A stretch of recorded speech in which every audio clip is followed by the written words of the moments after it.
Welcome to our discussion on principles of economics, and we are discussing market structure. And as a part of the market structure, we are now discussing about the oligopoly market structure, wherein we said that there are small number of large firms, and as a result of which the market is highly concentrated. Since there are only a few firms and they are all large, so that means the market is highly concentrated. What does it mean? It means the entire market is served by only very few large sellers. And in that context, we said that understanding of game theory is very important because the decision making becomes very strategic when you have only few sellers. Each seller or each firm can actually observe what others are doing and thereby playing their own strategy. Now, we discussed the basics of game theory in our last session, and in today's class, we will see how those concepts of game theory can actually be applied to understand the oligopoly market structure in a better way.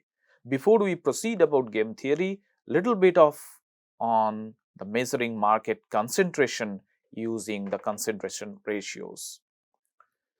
So, concentration ratio is basically the percentage of the market's total output supplied by its four largest firms. So, you take any industry, identify the four largest firms, and then you see what is the percentage. Is it 70, 80 or 90, or what is the percentage of total market outcome is supplied by these four largest firms? That is called concentration ratio. And higher the concentration ratio, market larger would be the concentration and lower would be the competition, because competition requires large number of firms. If it is concentrated, that means the very few amount of competition among the sellers, and the highly concentrated market, that means monopoly market, we say that that is the topmost concentrated market because there is only one seller. In a oligopoly, it is not one seller, but rather there are few sellers, but those few sellers, they supply almost all of the market output. And in this chapter, we focus on oligopoly, a market structure with a high concentration ratio. So here we have taken concentration ratios in some of the selected industries from the US. The same thing you can get it from the Indian contexts as well. So look at this. These are the industries like video game consoles, four firms, they supply almost 100% of the market output, tennis ball 100%, credit cards 99%, so on and so forth. So here you can see that in all these industries, they are highly concentrated because almost 80%, more than 80% of the market output is supplied only by the largest four firms. That is why these markets are called highly concentrated, and these are all examples of oligopoly market structure. Okay, and then this is the definition of oligopoly. We have already discussed a market structure in which only a few sellers offer similar or identical products. If they are similar, then we call it uh, homogeneous oligopoly. If it is differentiated, then we say that differentiated oligopoly. So, products are similar or almost identical, and behavior is strategic. A firm's decision about price and quantity can affect other firms and cause them to react, and therefore the firm considers these reactions when making decisions, and therefore in this strategic context game theory becomes important.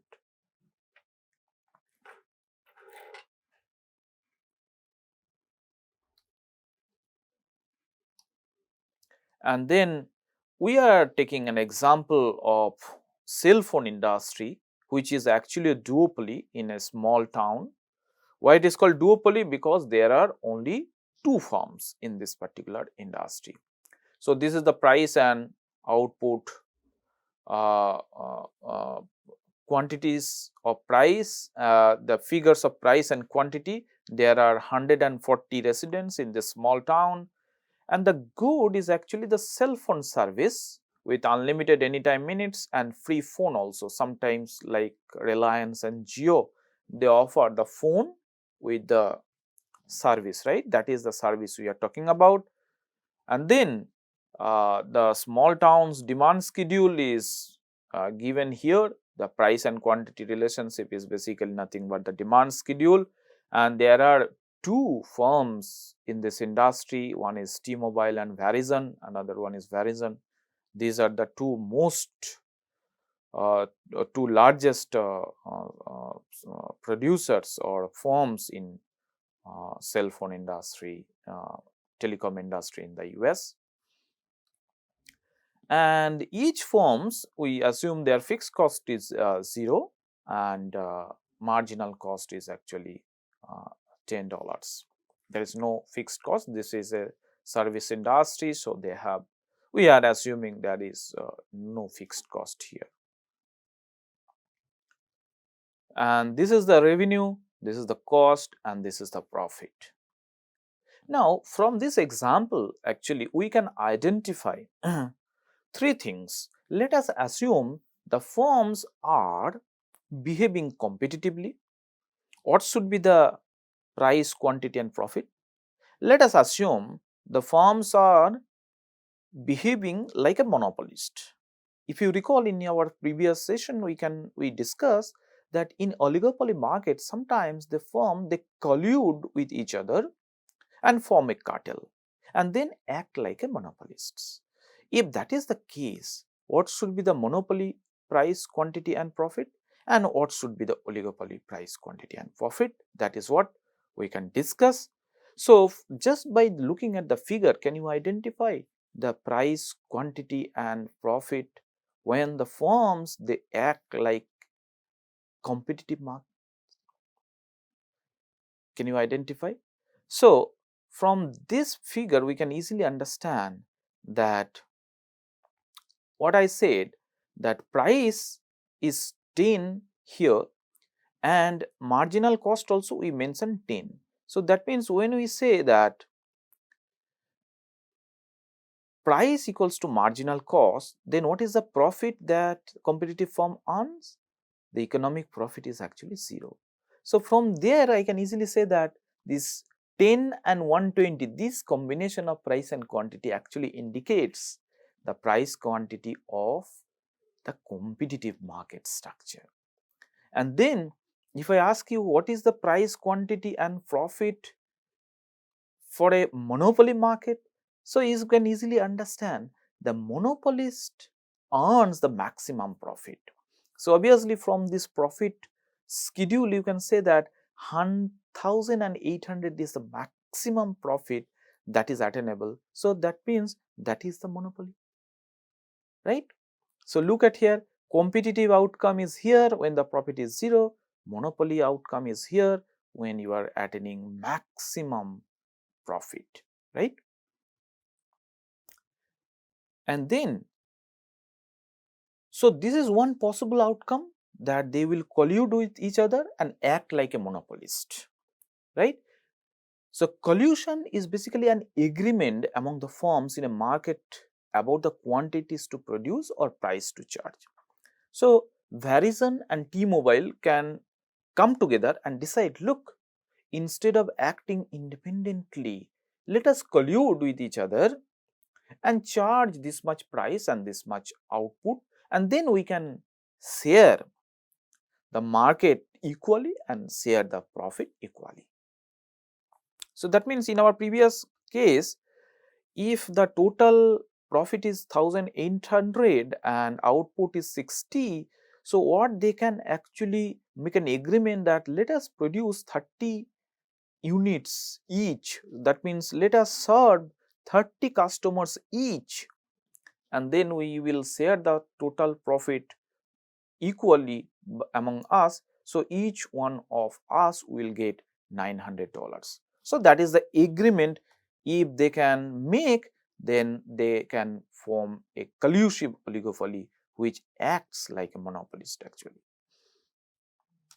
Okay. So this would be the price and quantity for each firm, and profit would be $900. So thereby they can form a cartel, a group of firms acting in unison like T-Mobile and Verizon in the outcome of collusion. Okay. So this is basically now the question is whether this type of collusion is possible, whether this cartel formation is actually stable, because each firm might be having an incentive to break the collusion and charge little less or high, and then generate more profit for myself. So that means collusion versus self interest, that is what sometimes makes the collusions very difficult to happen. So, if the T-Mobile reneges on the agreement and produces 40 instead of serving 30 customers, if T-Mobile cheats and serves 30, what will happen to the market price and T-Mobile's profit? Look at this. So, T-Mobile, if it is, if both the firms do in the same way and quantity they produce is 40, then what happens? Market quantity will be 70, because T-Mobile is thinking 40, Verizon will produce 30. So, market outcome would be 70 and then price would be 35, and look at the profit 1000. Earlier in collusion, T-Mobile was earning only 900. Now, by breaking the agreement, T-Mobile is thinking, let me charge little less and produce little more and grab more customers and thereby increasing profit. Okay. So, what is happening in that case? In that case, the profit becomes $1000. Okay. So, profit becomes $1000, right? So, when it is $1000, so that means T-Mobile has an incentive to cheat because it is earning $100 extra by cheating, and same thing is happening in Verizon's mind also. So, T-Mobile's profit is higher if it cheats or reneges, and then Verizon will continue the same.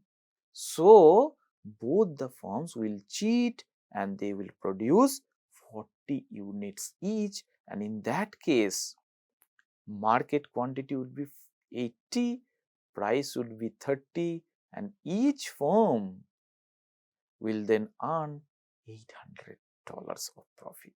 Now look what is happening. If they would have cooperated, both of them would have earned 900. But this self-interest to cheat, to maximize their own profit is leading to a situation wherein both of them is actually earning less profit. So that means even though cooperation would have given them more, even though cooperative solution would have been the optimal, they have ended up with a suboptimal situation.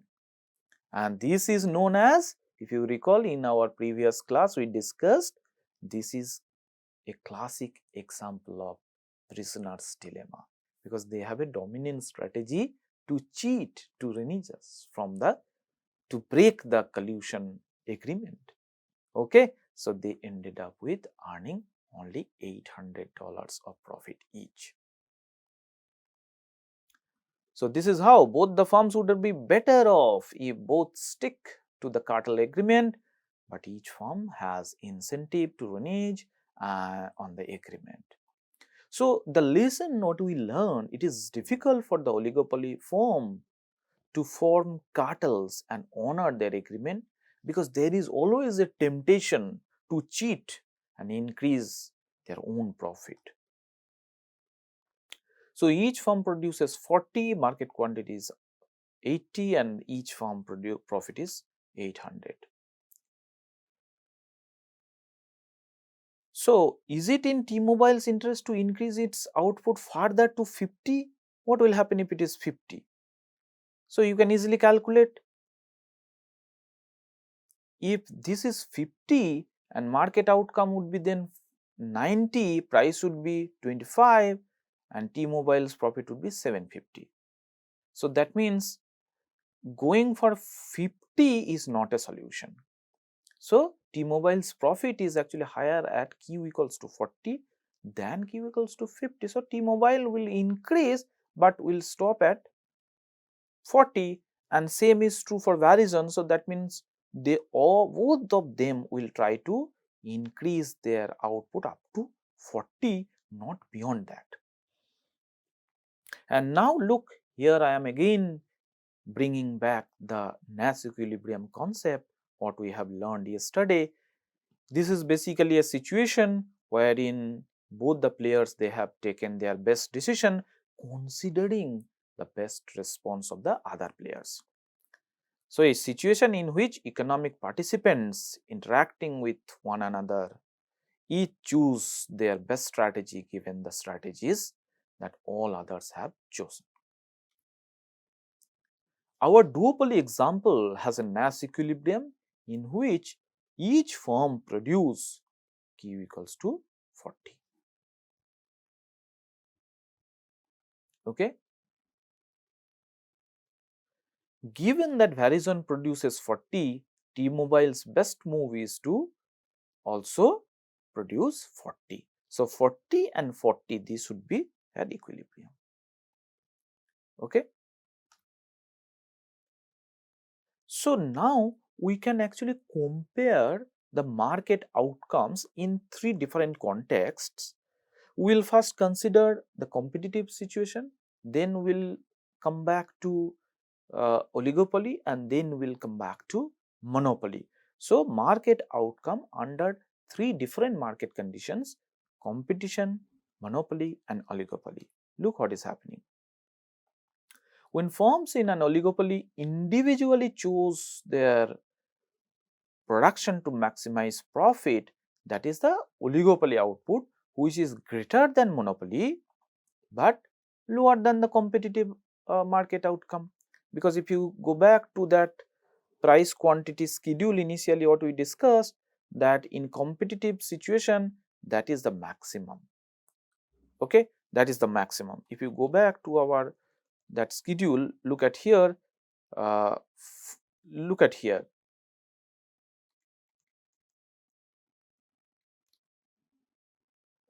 the previous one, this box. Yeah, look at here, the price is 10, Q is 120 and profit is only 0 in case of competition. In monopoly, what is happening? 40 and 60, that is the highest. Okay, all right. So from this we can say that when we compare, what is we are getting is that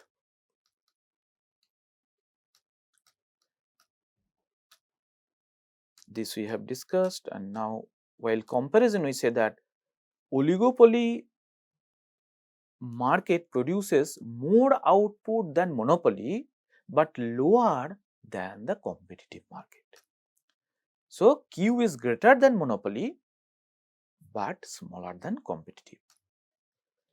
P is definitely lower than monopoly but greater than the competitive market. Okay. So that means monopoly, oligopoly price and quantity lie in between competition and pure monopoly. Oligopoly price and quantity, they lie in between the two extreme of competition vis-a-vis monopoly. So the output and price effects, increasing the output has two effects on a firm's profit. One is output effect. Okay, when you increase the output, if price is higher than marginal cost, obviously selling more will raise the profit. Very simple. I'm increasing my output, and if my price is more than the marginal cost of production, definitely it will raise my profit. But when you increase your output, what will happen? Price falls. Okay, instead of selling 10, if I sell 15, then price has to be reduced, because you cannot sell more without reducing your price, and the moment you reduce the price, then there would be a reduction in profit for on the all units sold. So that means the net impact actually depends on the relative strength of these two effects. As long as output effect is greater than the price effect, the firm will increase production, because output effect is positive, it is having a positive impact on the profit, and price effect having a negative impact on the profit. So depending upon the relative strength of output and price effect, firm will decide whether to increase the output or not. Okay, and size of the oligopoly, how it is determined? As the number of firms in the market increases, then the oligopoly will tend to competitive market, and the price effect becomes smaller. Okay, price effect becomes smaller and oligopoly looks more like a competitive market. And the moment P approaches to MC, that is basically the competitive situation. Now we know, because marginal cost pricing, P approaching to MC, it means actually we are tending towards marginal cost pricing. Market quantity approaches the socially efficient quantity, because we all know that competitive market maximizes social welfare, and that is the efficient level of output. So another benefit of international trade, what we can introduce here, that trade actually increases the number of firms uh, competing, and thereby increases Q, bring P closer to marginal cost. Suppose the industry is monopoly or oligopoly, if the trade is introduced, then some foreign firms now come into play in that domestic oligopolistic market.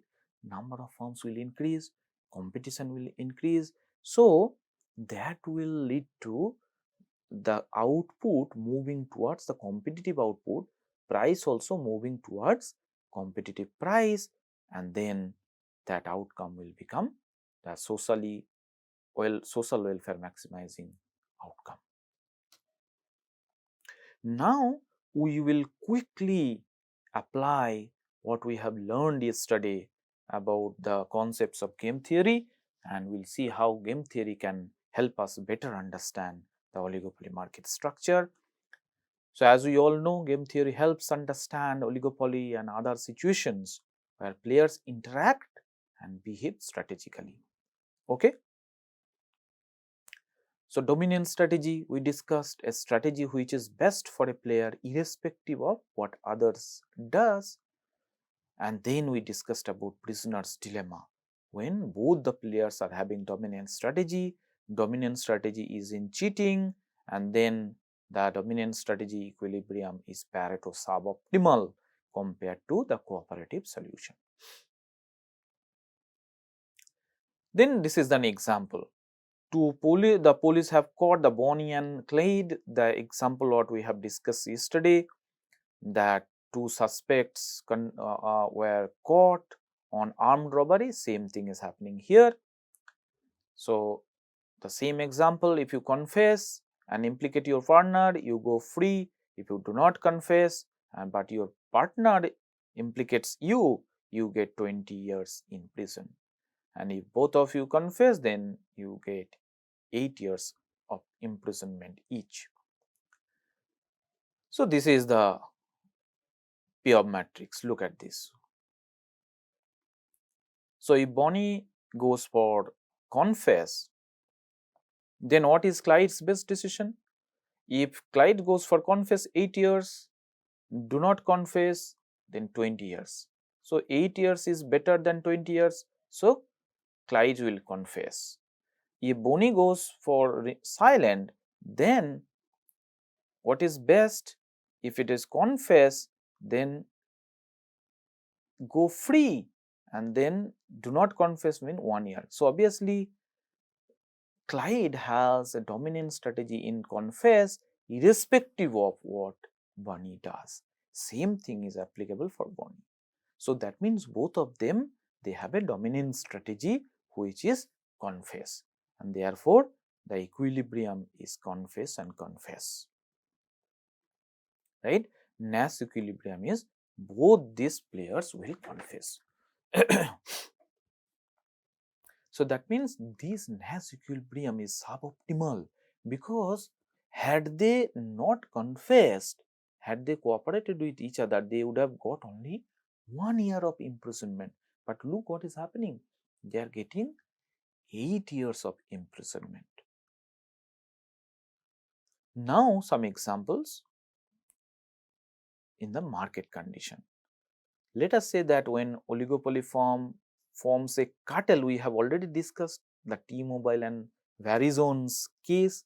If they can stick to their agreement producing 30 and 30 unit of output each, that would have given them $900 of profit. But they ended up with producing more than the agreed output. Both of them produce 40 and 40, and in that case they earn only 800.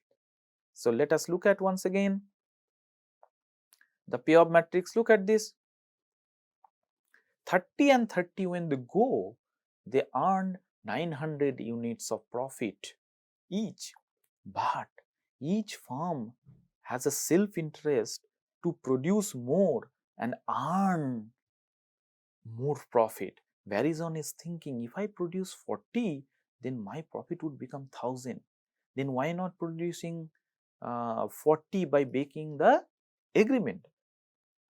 Similarly, T-Mobile is also thinking in the same line. Okay, same line, and therefore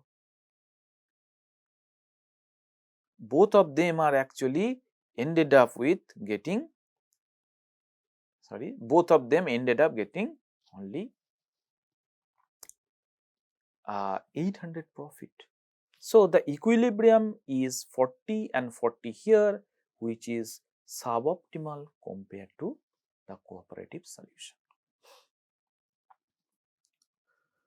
So there are many other examples. This is another examples, the fair war game, right? Same thing, I am not going to repeat this, right? So again, between American Airlines and United Airlines, whether to cut fare or not. So here again, you see the dominant strategy is actually the equilibrium. What you have got is cut fare, and both of them will earn 400 and 400. But had they cooperated and do not cut their fare, they would have earned $600 million of profit. But that is not possible to achieve, because each player has a tendency to cheat.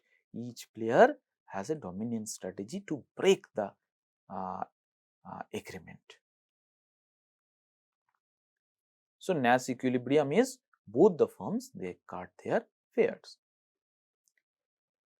So this is another example when the firms are engaged in advertisement. Okay, they spend millions on TV advertisement.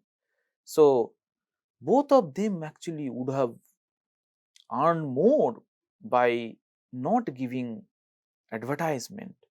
But then each firm has a dominant strategy to advertise, and then are ended up with lower profit. This is arm race between military superpowers: India, China, China, Russia, India, the US. So for example, let's talk about India and China, or India and Pakistan. So both these countries, they are spending huge money on procuring missiles, okay, nuclear power. Those money they could have spent for other social activities, building infrastructure that would have been better for each of the countries. But India is thinking, let me procure my own missiles and attack the other country if required to establish my superpower. The other country is also thinking in the same line, and therefore both the countries they get ended with spending a lot on uh, procuring these arms. Okay, so this arms race is leading to again Pareto suboptimal situation. All would be better off if everyone conserved common resources, but each person's dominant strategy is overusing the resources.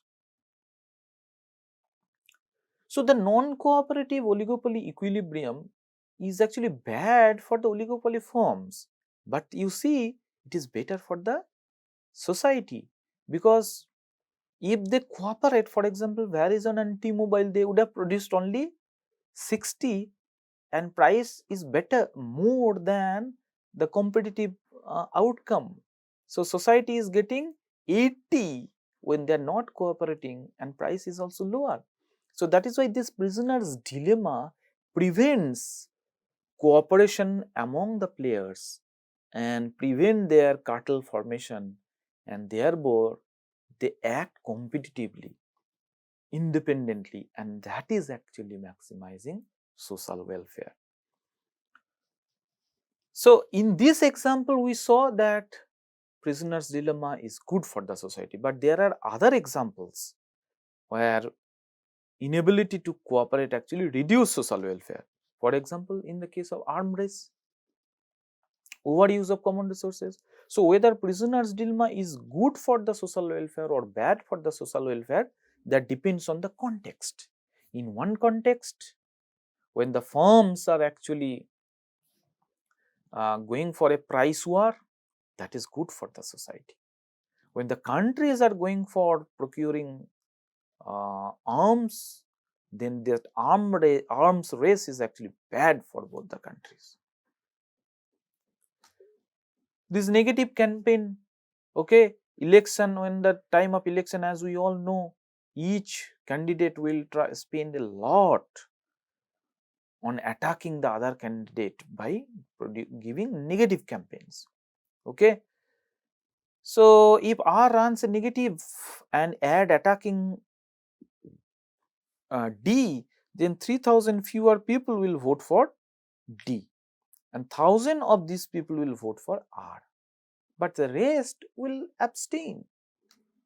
If D runs for a negative, then D also loses 3000 votes. R loses 3000 votes, D gains 1000, 2000 remains abstain. So that means R and D, if they agree to refrain from attacking each other, that is beneficial for each of these two candidates. But it is very difficult to stick to that kind of agreement, because each candidate is thinking, let me attack and grab little more voters in my side. Okay, look at this. They have strategies: do not attack and attack. So, do not attack would have been better for them, but they ended up with attack and losing 2000 votes each. Okay. So, each candidate's dominant strategy is run attack and thereby losing 2000 votes. Had they not attacked each other, there is no vote lost, no gain also, which is better than losing 2000 votes.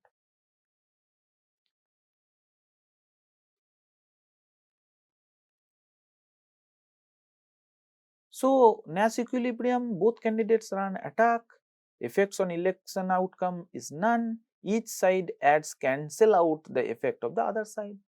So, when I am attacking you, you are attacking me. Actually, this is mutually cancelling each other.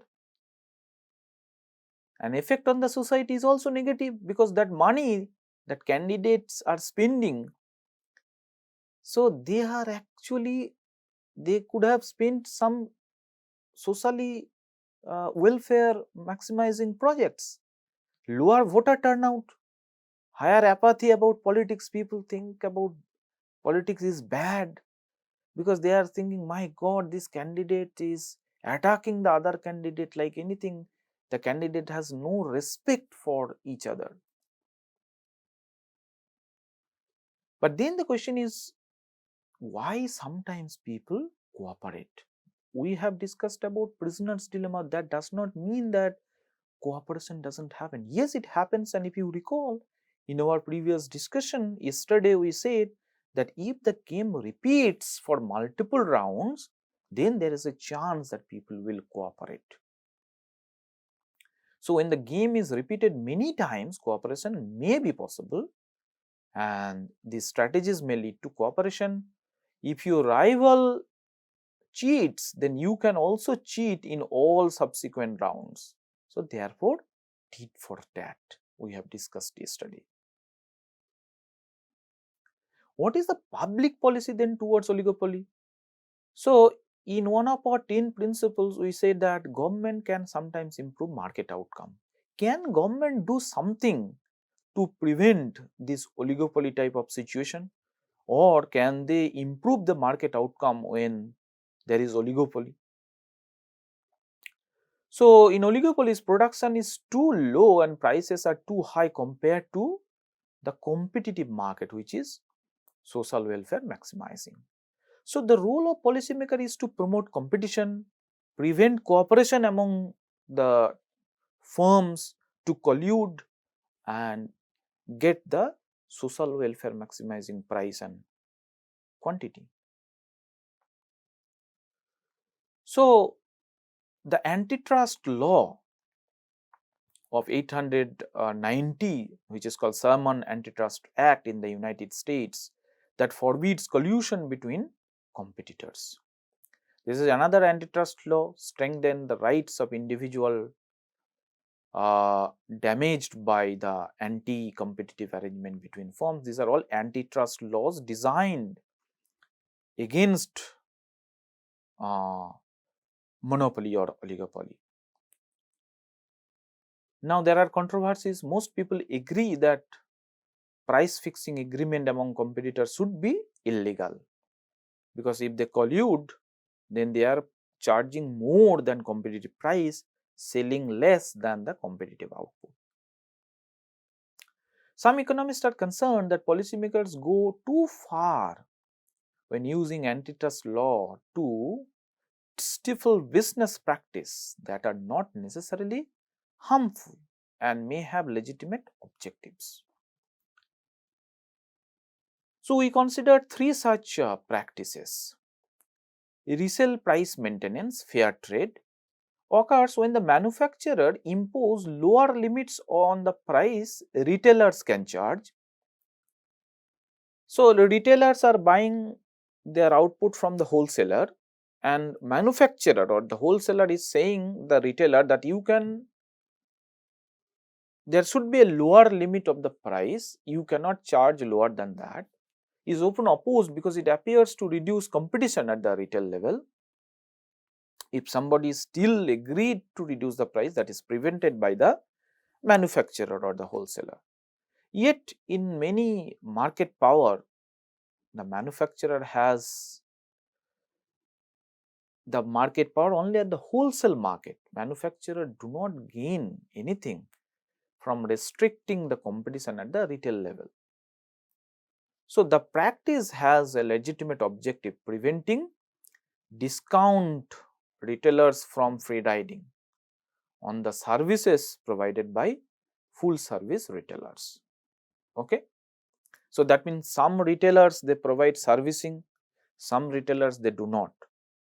By not providing post sale service, those retailers can actually charge lower price. So that will impact the brand name of the manufacturer. Okay, sometimes these retail players they do like this. For example, let's say Voltas is selling air conditioners. There are thousands of retailers. So they buy this from Voltas and sell it.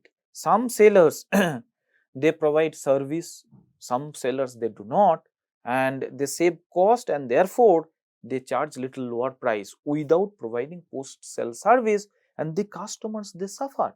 And if they suffer, they will think this is the practice of actually the Voltas. Therefore the manufacturers they suffer. That is why manufacturer they say you cannot sell this Voltas AC beyond this price limit. Sometimes predatory pricing, that means sometimes it occurs when the firm cuts price to prevent entry. That is called predatory pricing. If there is a potential threat to enter by a new entrant, the existing firm will charge a price which is lower than the average total cost of the new entrant, and then you prevent the entry and then you charge monopoly price later on, and that is known as predatory pricing. It is illegal under antitrust law to charge this type of predatory pricing. Okay, when a price cut is predatory and when it is competitive and beneficial for the consumer. Okay, illegal, this is illegal. Many economists doubt the predatory pricing that is a rational strategy, because by predatory pricing you are actually incurring loss, which is costly, at least in the short run.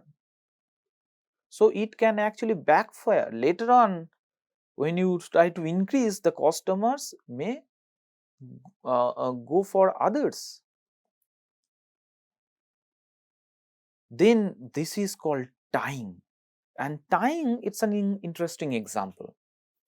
Some customers they will tie or bundle different products together. For example, Microsoft, while selling browsers, operating system, Microsoft will include its browser also. So browser and operating system, it goes together, okay, as a same product. You cannot buy only browser or only operating system, because these two are tied up. Critics argue that tying gives more market power by connecting weaker product to the stronger ones. Okay, what they are doing actually, the manufacturer they think, let's say Microsoft. So Microsoft is let's say it has its superiority in operating system, but Microsoft is saying that you can go for my browser also if you would like to go for operating system. So operating system is a better, stronger product than the browser, but weaker product of browser Microsoft is tying with the operating system. So others countered that tying may not be successful in creating market power, because the consumers may not be ready to pay a price for browser and operating system together than the total price of this each item. Okay, let's say browser is available at 2000, operating system is 3000, then they are ready to pay the whole by only 5000. If you charge 6000, then they won't buy. So whether you are tying or not tying, total price of the bundle product should not be more than the sum of their individual prices. Okay, firms may use this tying for price discrimination. This is a very important thing. Price discrimination means sometimes the sellers they charge different prices for different quantities of output. See, the demand curve is downward sloping, and what we have explained, that as you move down to the demand curve, if you go more and more output, the price actually falls, if you think about the inverse demand curve. But In a market, you pay only a single price, that is the equilibrium price, and as a result of which the consumers, they maintain some amount of surplus with them, because the maximum willingness to pay for each and every quantity is much more than what they are actually paying. So that surplus is there with the consumer. So if the producer wants to get the surplus back, if the producer wants to extract either the whole or at least some part of the surplus, what should the producers do? That means the producers should charge different price for different level of quantity, and that is nothing but price discrimination. Charging different price for different quantities which are not justified by cost of production. Okay, so therefore, let's say the seller is saying if you buy 10 kgs of potato, price is 5 rupees per kg. If you buy 1 kg, that is 10 rupees. If you buy 3 kgs, the price is this. So different prices for different quantity. That is nothing but price discrimination, and that way the producer can at least extract some of the consumer surplus, and extracting consumer surplus will actually minimize deadweight loss if at all that exists. That is why the price discrimination can actually sometimes lead to increase in economic efficiency. So in conclusion, then what we have learned, that oligopolies can end up looking like a monopolist or like competitive markets depending on how many firms are there and how cooperative they are. If there are very few sellers and they can cooperate, like in our example T-Mobile and Verizon, if they can cooperate, the oligopoly will look like a monopoly. If they don't cooperate, then the oligopoly will look like more like a competitive market if there are more firms. The prisoner's dilemma shows how difficult it is for firms to maintain cooperation, even when doing so is better. And policymakers use antitrust laws to regulate oligopolist behavior or monopolist behavior, but the proper scope of these laws are actually subject to ongoing controversy, which we are not discussing in detail here. So what we have discussed in this chapter, then oligopolist can maximize profits if they form cartel and act like monopolist, but self-interest sometimes lead to cheating. Okay, and then the prisoner's dilemma shows that self-interest can prevent people from cooperation, leading to suboptimal situation. Policymakers use antitrust law to prevent oligopolies from engaging in anti-competitive behavior such as price fixing. Okay, and with this, then we are closing our discussion today, and with this we have completed our discussion on market structure, mainly 3 types of market: competition, monopoly, sorry, 4 types of market: competition and monopoly. These are the 2 extreme market. On the one hand, in competition we have large sellers, in monopoly there is only one seller. In between there are 2 monopolistically competitive market and oligopoly. They are known as imperfectly competitive market. Okay, so social welfare is maximum in competition, minimum in monopoly. In between we get monopolistically competitive and oligopoly. And in oligopoly and monopolistically competitive market, these are the most prevalent market structure in reality, right? And we said that in oligopoly market, actually the decision making are strategic. The firms take decision thinking about others, and that makes game theory to be applicable here. And we applied and we learned the basics of game theory and to understand the oligopoly market better. With this, we are closing our discussion today. Thank you.